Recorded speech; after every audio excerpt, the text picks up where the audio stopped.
Hi, welcome back to a brand new video snippet from Angels in Syrup, the video novel.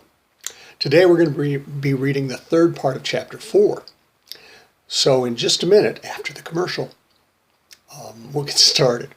Once again, I will post a link to the Amazon.com page for Angels in Syrup so that you can purchase, that's what we're hoping, a copy in ebook or paperback of this peachy little novel.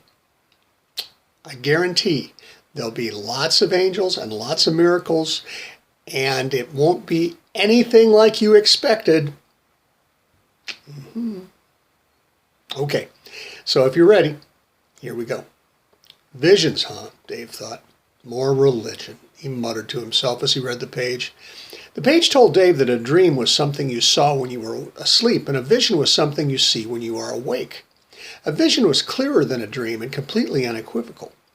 The page said that a vision was a religious experience that could be seen more clearly than a dream, and it listed a number of these experiences, all having to do with God, or the Son of God, or the Mother of God, or God's second cousin, or God's heavenly home, or a new version of God, or many gods. And the page told Dave in no uncertain terms that prophecy was usually linked to visions. Fuck, Dave thought. All Dave had seen was a hot dog combo, a pastrami sandwich, and a cliff in Norway with some angels, and none of these visions had given him even the vaguest hint about what was going to happen at any time in the future.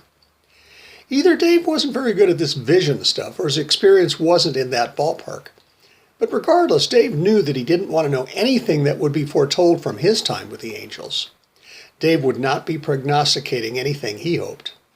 And then, at the bottom of the page, was a link. Dave clicked it. And he was taken to a page that explained the two kinds of visual hallucinations, SVH and CVH. Simple visual hallucinations, or SVH, are amorphous, non-formed things, lights, colors, and geometric shapes. Dave had eaten some shrooms once on spring break, so he knew about those. The angels were definitely not ones of those. Complex visual hallucinations, CVH, are fully formed, clear, and lifelike, just like the angels. And then Dave read one other bit of information. Gluten psychosis can cause some people with non-celiac gluten sensitivity to hallucinate. Maybe I should cut back on bread, Dave thought idly, and then realized how hungry he was. It was lunchtime. The morning had just raced by. Dave realized that he probably should have at least gotten some work done, but his Googling had grabbed his attention and refused to let go. Maybe a quick bite to eat, fuel for the old engine, and he could recapture the motivation that had run screaming away from him in the morning. Dave left DI/DO and walked a couple of blocks with no destination in mind. He passed a new restaurant, one he had never seen before, Yomana, and decided to give it a try. A sign on the wall next to the door told him to seat himself, and so he did. This place was bright and cheerily decorated, and Dave saw that it was one of those trendy places. There was no menu. Whatever the chef was making that day was what was for lunch. Okay, Dave thought, I'm an adventurous guy, and waited for the server. The server came to Dave's table after about 5 minutes. Hi, Dave, he said. Dave looked up and up and up into the face of the tallest man, wait a minute, the tallest angel he had ever seen. The angel was dressed in a glowing red robe that matched his impressive red wings. He wore a garland of woven flowers on his head, and if Dave concentrated, Dave could hear the soft celebratory music that surrounded the angel like a bouquet of perfume. Dave was taken aback. Do I know you? He asked. Let's just say that I know you, Dave. You're the subject of many angelic conversations lately. Sir Raphael, Rist, and Harvey think highly of you. Oh, I'm Sandalphon. It's nice to finally meet you in person, the angel said. You too? Dave said, his embarrassment and surprise stumbling over his words. We have a limited menu here at Yomana, but I think that you'll enjoy what we have to offer, Sandalphon said, and he turned around and moved a plated main course, a dessert, an empty glass, silverware, and a napkin to the table in front of Dave. Trying his utmost not to babble, Dave asked, what's for lunch, Sandalphon? The big guy smiled. You're going to love this, Dave, he said. Today's special is angels on horseback, on capellini with a side of sponge cake covered in fruit for dessert. To drink, we have wine. Dave said. He was saying that a lot lately. Looks like water, Sandalphon.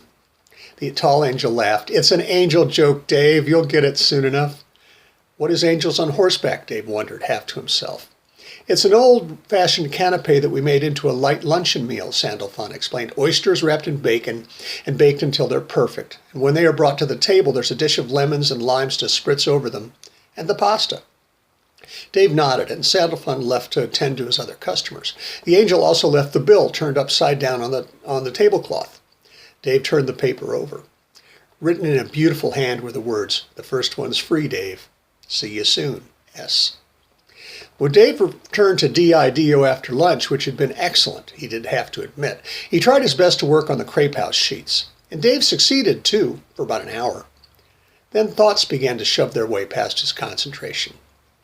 4 days, 4 angels, he thought. 1 Easter, 2 Christian, 1 Jewish. What other kinds of angels are there? And Dave found his phone in his hand before he finished that last thought. Dave punched angel into the search bar and waited. A second later, he had 547,899,994 results. Damn, Dave said to himself, there seems to be a whole lot of damned angels. He clicked the first link.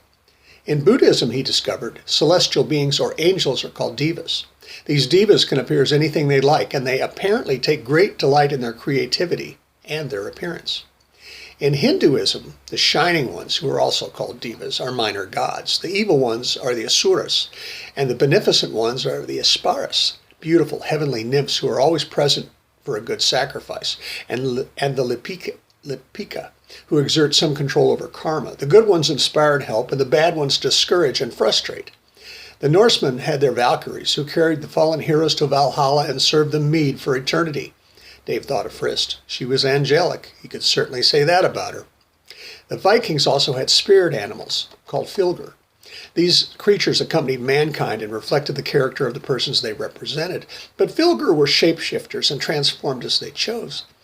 A person would usually only see his or her fylgr during sleep, and when a person was awake, it was an omen of doom. If a fylgr appeared as a woman, she was either a protectress or a harbinger of fate.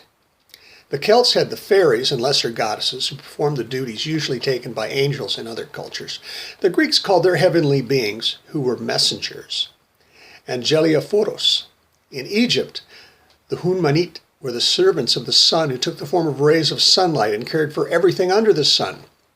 In Zoroastrian Persia, every person was watched over by a being of light, a Favrashi, who manifested the energy of heaven. Additionally, positive characteristics, emotions, and thoughts became the adored yazatas, beings who were the essence of their qualities made manifest: friendship, peace, light, water, fire, stars, truth, justice, and dozens of other attributes were honored and paid obeisance to. The Jews called their angels messengers of God. The Christians expanded the role and numbers of the angels. Islamic angels are made of light and are the workers of Allah. In the high faith, angels are blessed beings who have gone beyond the world to assume their angelic natures. In addition, Abdul Baha refers to beings from other worlds than Earth, and Baha'u'llah asserts that there is an uncountable number of beings in the universe. Dave's head began to hurt as he realized that he really didn't know dick about the angels that had begun to crowd into his life.